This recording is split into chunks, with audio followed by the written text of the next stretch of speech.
जय गुरुदेव। खाली बातें बनाते रहोगे तो कुछ भी नहीं मिलेगा। बाबा जय गुरुदेव जी ने सत्संग सुनाते हुए कहा कि एक फकीर पहाड़ों की गुफाओं में रहा करते थे। बहुत समय से साधना कर रहे थे। साधना करते करते उनको सिद्धि प्राप्त हो गई। सिद्धि प्राप्त होने से क्या हुआ कि वो जो कुछ कहते सिद्धियां कर देती। उनके यहाँ आने वालों की भीड़ जमा होने लगी। साधना करने वाला साधक होता है और अगर वह गिरने वाला हो तो महात्मा संभाल लेते हैं।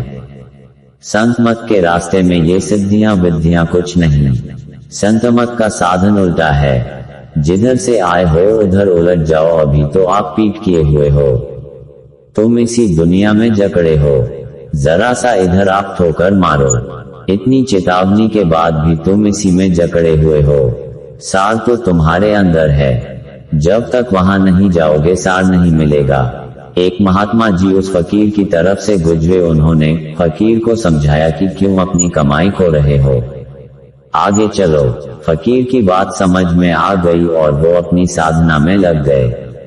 अब उनके यहाँ आने जाने वालों की कमी होने लगी, क्योंकि उन्होंने अपनी शक्ति को खर्च करना बंद कर दिया। खाने पीने के प्रेमी सब होते हैं, गुरु प्रेमी तो कोई बिरला होता है। गुरु ने सच्चा नाम दिया कि इसी को पकड़कर तू वापस अपने घर चल। वासनाएं झूठी हैं, जो चीज नीरस है नीरस रहेंगी। ये सब आपका भ्रम है कि हमें रस मिलता है, उसी में लगे हुए हो। अगर रस मिलता होता तो तुम निराश और दुखी नहीं होते। गुरु की महिमा कोई नहीं कर सका, न कर सकता है और न कर सकेगा। हमको ये जानने की जरूरत नहीं कि वो कौन है। एक बार परख लिया फिर बार बार क्या दावा डोल होना। जो वह कहें वह करो।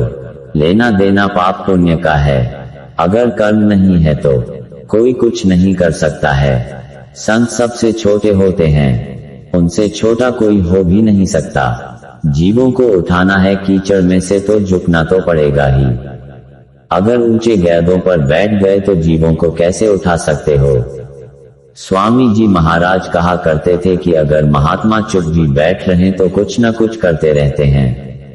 वह जीवों का काम करते रहते हैं, पशु पक्षियों पर संस्कार डालते रहते हैं कि जब कभी इनको मनुष्य शरीर मिलेगा तो कोई न कोई महापुरुष मिल जाएंगे और इनकी जीवात्मा का काम होगा।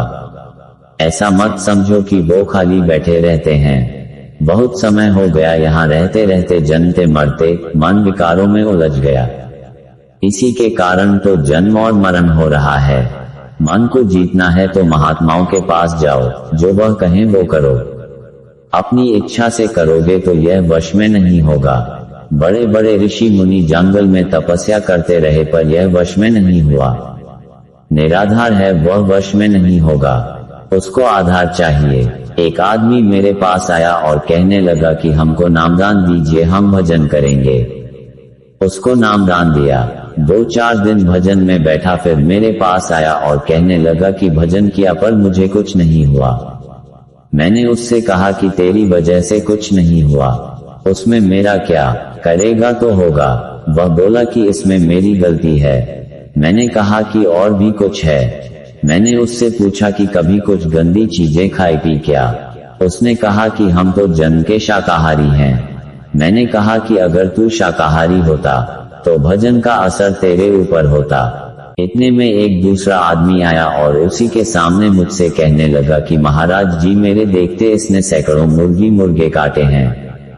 यही तो बात है, बदला देना पड़ेगा। तू अपनी कमजोरी को छिपाए रहता है। कहने का ये जो पहले कर रहे थे वही अब भी कर रहे हो तो क्या फायदा होगा। न लोग सुधरेगा न परलोक बनेगा। बदल जाओ और घाट पर बैठो तो मालिक दया कर दे। गुरु की बात तो मानो, गंभीर हो जाओ। संसार से उदास होकर अपने को बदल दो, उसकी दया होगी। करना कराना है तो कराने वाला कराएगा और करने वाला करेगा। शरीर तो नाश हो जाएगा पर आत्मज्ञान कभी नाश नहीं होगा। जब आपको सब तरह की सुविधा थी तब तो आपने अपनी अनमोल वस्तु फेंक दिया, तो बाद में तो रोना ही पड़ेगा। सतयुग में सब सुखी थे, सब संपन्न थे, उसी में फंसकर तो आपने अपनी अनमोल वस्तु फेंक दी, तो अब क्या मिलेगा। अब तो चारों तरफ से आप परेशानियों से घिर गए। काल के देश में अज्ञान ही है, चाहे जितनी आप पहलवानी करना चाहो, बुद्धि की पहलवानी कर लो, पर यहाँ मिलने वाला क्या? राजाओं का वक्त था, उनको क्या, लड़ाइयां करते रहे। जब उनको कोई फकीर मिल गया और समझाया कि तू क्या करता है, राजा तो प्रजा की रक्षा करने के लिए होता है, तूने खून खच्चर कर दिया। उनको बात लगी और सब कुछ छोड़कर जंगल की ओर भागे। महात्मा ने कहा कि जंगल जाने से कुछ नहीं होगा, महात्माओं की खोज करो और उनकी बात मानो। जब राजा ने ये किया तो महात्माओं की दया हुई और वह फकीर हो गया। जरा सी चीज के लिए तुम रोते हुए मानने चले आते हो कि 16 साल शादी के हो गए, बच्चा नहीं है, बच्चा दे दीजिए। जिसे बच्चे हैं वो रो रहे हैं। यह नहीं कि भाग्य से रास्ता मिल गया, गुरु मिल गए तो अपने जीव का काम करे।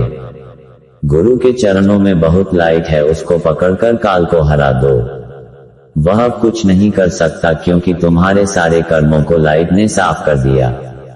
चरण किया है, शब्द है, वह पकड़ लो तो काल कुछ नहीं कर सकता। बाल बच्चों के लिए मेहनत करो, चोरी मत करो, तराजू के नीचे बट्टा लगा लेते हो।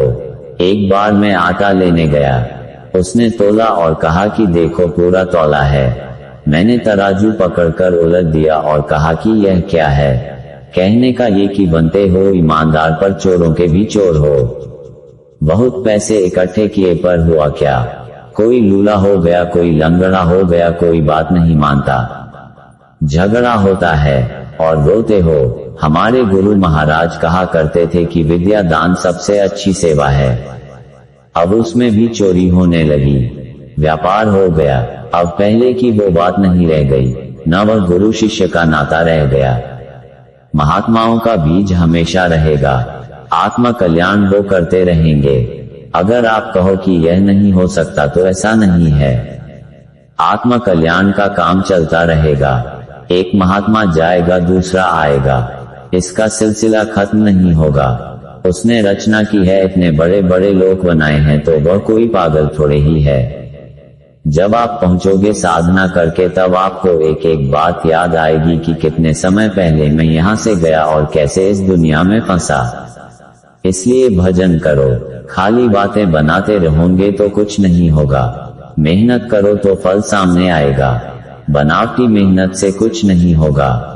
जो काम ले रहा है उसे सब मालूम है कि तुम क्या करते हो। मेहनत करोगे तो वह कैसे मजदूरी नहीं देगा।